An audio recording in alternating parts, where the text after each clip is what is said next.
So ayun, nakadalawang cancel na kasi ako ngayon madaling araw. Kaya dinabunuan ko na lang siya. Kasi either abunuan ko or masuspend ako 2 days. Shit, hindi makontak yung customer. Wala nang booking? Meron. Na ano ko eh. Nabunuan ko to. Nabunuan ko.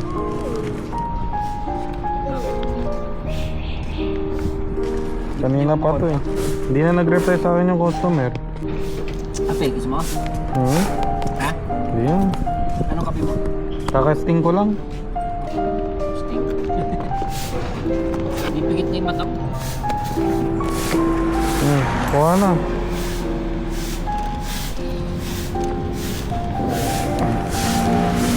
Kain na rin ako. Lumamig na eh. Kain. Kain. Yummy! Gusto niyo po? Pizza?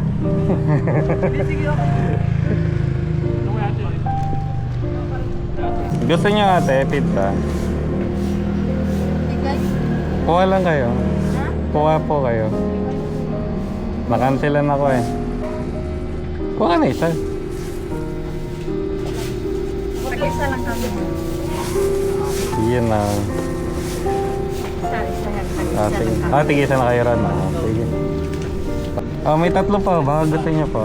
Bigyan nga isa. Thank you po. Ayan niya. Naka-vlog si kuya. Paano na? Ay, may card ano siya ko. Kinet. Ito po.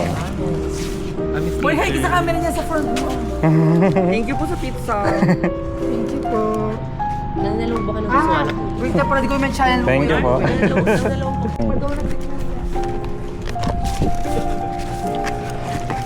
Gusto mo ba spicy? Sugar dito. Wala, inabanuhan ko. Hindi makontak yung customer.